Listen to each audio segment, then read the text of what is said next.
Magandang araw mga bata! Welcome sa ating YouTube channel. Muli, ito si Teacher JM at tayo mag-aaral sa Filipino 2 ng Revised K-12 Curriculum na may paksang Salitang May Cluster sa ikatlong markahan, unang linggo. Ano nga ba ang salitang may cluster? Ito ay ang magkasunod na dalawang katinig sa isang pantig ng salita. Tinatawag din itong kambal-katinig. Narito ang mga halimbawa. Una ay ang salitang trumpo. Pangalawa ay ang globo. At ang pangatlo ay ang truck.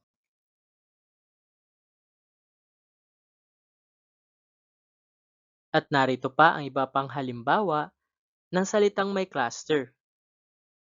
Ang plaza, braso, presko, trapo, klase, tsaa, grasa, at krema.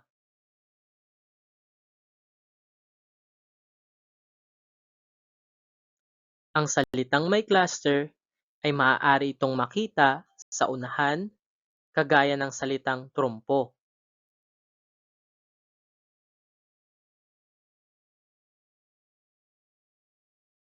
Maaari din itong makita sa gitnang bahagi ng salita kagaya ng salitang sombrero, sombrero.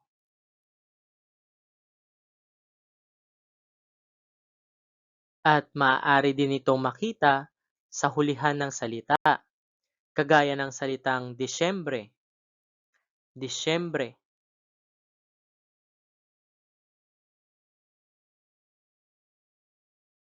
Atin munang sagutin ang maikling pagsasanay na may panutong tukuyin ang bagay na inilalarawan at hanapin ang sagot sa loob ng kahon.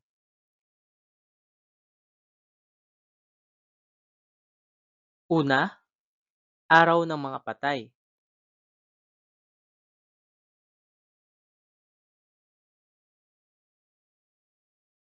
Tama, ito ay ginaganap sa buwan ng Nobyembre.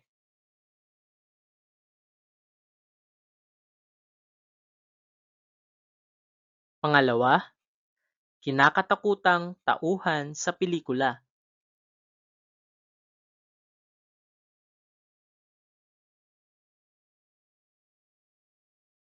Magaling, ang salitang tinutukoy ay bruha.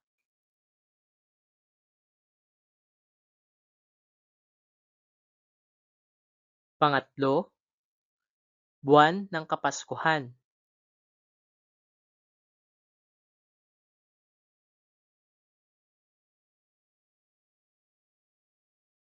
Mahusay, ang buwan ng Kapaskuhan ay Disyembre.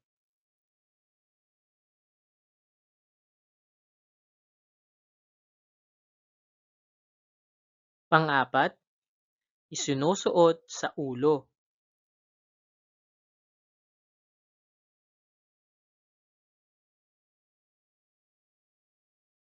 Tama, ang wastong sagot ay sombrero. Ito ay isinusuot sa ulo.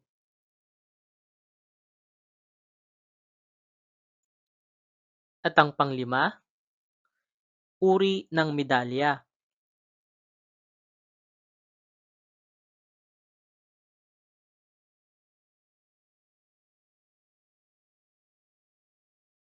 Mahusay, ang wastong sagot ay bronze. Ito ay uri ng medalya.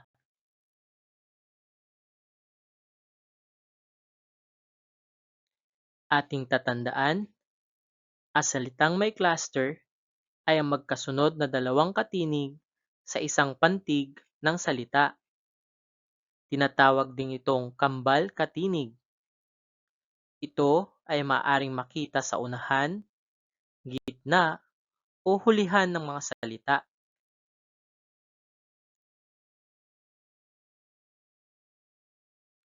At dito nagtatapos ang ating pag-aaral sa Filipino 2 ng Revised K-12 Curriculum na may paksang Salitang May Cluster sa ikatlong markahan, unang linggo.